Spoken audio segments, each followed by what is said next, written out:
अस्सलाम वालेकुम बुजुर्गों, दोस्तों और साथी नाजरीन। इस हफ्ते के फ़िक्र नज़र प्रोग्राम में आपका इस्तकबाल है।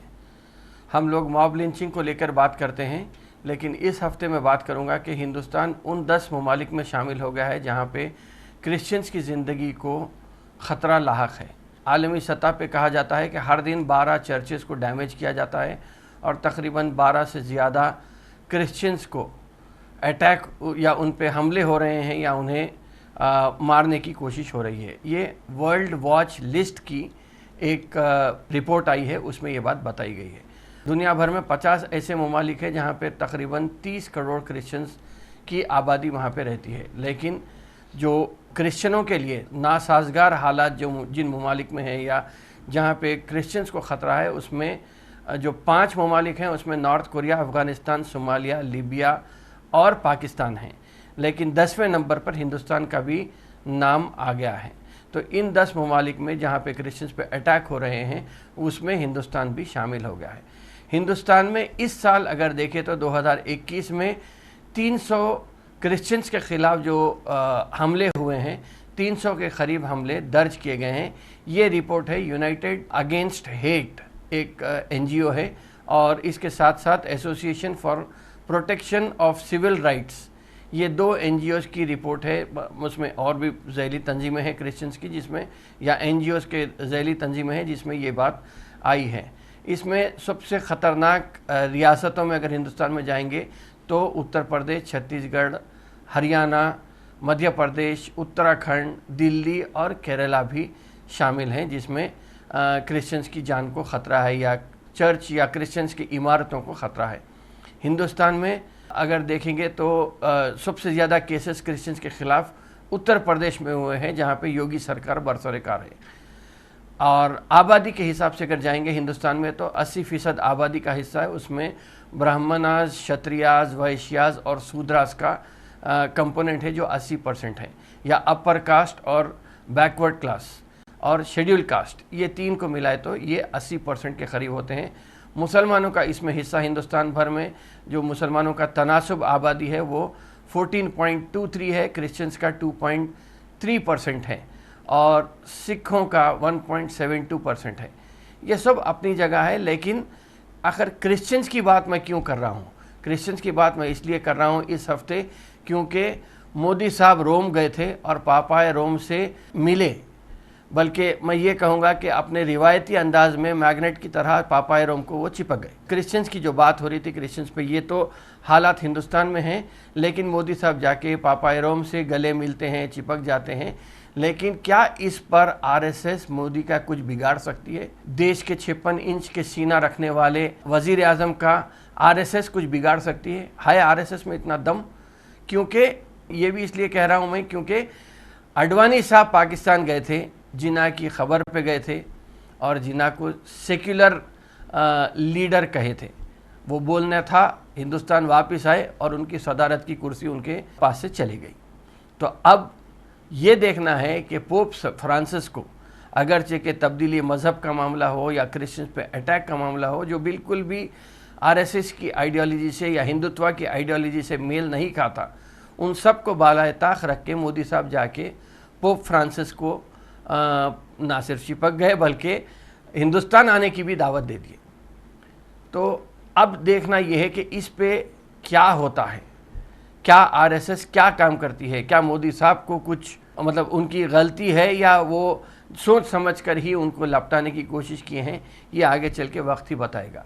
दूसरी बात यह है कि इस हफ्ते पूरा मुल्क बदी पर नेकी की फतेह के त्यौहार दीपावली मनाया, जगह जगह पटाखे छोड़े गए, दिए जलाए गए, और जो ख़ास तौर पे अगर देखें तो बम्बई की जो मन्नत जो घर है, शाहरुख खान का बेटा जेल में रहने के बाद वो घर से निकल के वापस आया है। और इसके अलावा मुल्क के दीगर इलाक़ों में जो इलेक्शन हुए थे, बल्कि मैं ये कहूँगा कि जो ज़िमनी इंतख़ाबात हुए थे या बाई इलेक्शन हुए थे, उसमें कांग्रेस को हौसला अफजा कामयाबी मिली है। मगर क्या कांग्रेस इस पर खुश हो सकती है या जश्न मनाना चाहिए कांग्रेस को? मेरे ख़्याल में नहीं, क्योंकि 2019 से पहले भी कांग्रेस ने राजस्थान, मध्य प्रदेश, छत्तीसगढ़ के साथ साथ दीगर रियासतों में भी अपनी कामयाबी दर्ज की थी। लेकिन जनरल इलेक्शन जब आए 2019 के, तो पार्लियामेंट्री इलेक्शंस में सब जगह कांग्रेस हार गई है और बीजेपी वहाँ पे जीत के अब 300 के निशाने को पार करके वहाँ पे वज़ीर आज़म नरेंद्र मोदी की हुकूमत अभी भी हिंदुस्तान में चल रही है। बहुत सारे लोगों को ईवीएम पर डाउट है, मुझे भी ईवीएम पर डाउट है, मगर इससे ज़्यादा मैं ये कहूँगा कि जो इलेक्शन का जो प्रोसेस 3 महीने या जो तवील अरसे तक इलेक्शन चले उसमें बहुत कुछ बदला जा सकता है, चाहे वो इंसानी सोच हो या ईवीएम में जो डब्बे जो वोट डाले गए थे वो भी बदल सकते, उस पर भी बहुत सारे लोगों को डाउट है, मुझे भी डाउट है। खैर बहरहाल ये बात अपनी जगह है कि किस तरह इलेक्शन हुआ था, ये हुआ था। बॉलीवुड में और हिंदुस्तान में इस हफ्ते दिवाली मनाई गई। तेलंगाना में भी जबकि इलेक्शन हुए थे ज़िमनी इंतखाबात में, यहाँ पे तेलंगाना में एक चीज़ ये हुई कि हुजूराबाद का जो इंतखाबात थे उसमें राय दहिंदों ने इटाला राजेंद्र को जिताया। अगरचे कि इटाला राजेंद्र ने टीआरएस से इस्तीफ़ा देकर बीजेपी में अपने आप को शमूलियत करते हुए उन्होंने इलेक्शन में हिस्सा लिया था, लेकिन मुसलमानों की मेजॉरिटी ने भी इटाला राजेंद्र को जिताया है। तो मैं ये नहीं कहूँगा कि मुसलमानों ने बीजेपी को वोट दिया, मुसलमानों ने इटाला राजेंद्र को वोट दिया इसलिए कि एक लेफ्टिस्ट मेंटालिटी के आदमी हैं जो इंसानियत पे ज़्यादा यकीन रखते हैं, ना इसके कि नफ़रत की पॉलिटिक्स पे वो काम करते हैं। बल्कि ये भी कह सकता हूँ मैं कि इटाला राजेंद्र एक नक्सलाइट भी थे, शायद इसीलिए वो लोगों के बीच में, चाहे वो हिंदू हो, गैर हिंदू हो, मुसलमान हो या कोई भी बहरहाल दलित हो, हर एक के दिल में अपनी जगह बना लिए थे। एससी और बीसी फैक्टर भी इटाला राजेंद्र के हक़ में काम किया। यकीनन 23,000 की लीड के साथ इटाला राजेंद्र जीतना और पूरी हुकूमत को एक तरफ करना और इटाला राजेंद्र एक तरफ होके जीते थे, उसमें यह है कि हो सकता कि एससी को जो 3 एकड़ ज़मीन देने की बात थी उसमें टीआरएस हुकूमत नाकाम हुई थी, वो गुस्सा भी था। दूसरी चीज़ ये है कि नौकरी और दलित सीएम बनाने की जो बात थी उस पर भी एससी तबके को काफ़ी हद तक दिल में बुग़्ज़ था कि टीआरएस हुकूमत के ख़िलाफ़। मुसलमानों और एसटीओं को 12% रिजर्वेशन की बात थी। इसके अलावा जो मुसलमान और एसटी को सबसे ज़्यादा या एससीज़ में सबसे ज़्यादा प्रॉब्लम है, ख़ास तौर पे कोरोना आने के बाद, वो है बेरोज़गारी। बेरोज़गारी को भी एक मौजू बनाया गया था जिससे कि लोग वहाँ पे इटाला राजेंद्र के हक़ में वोट दिए थे। तो गुलाब खुल के निकला है वहाँ पे इटाला राजेंद्र की सूरत में।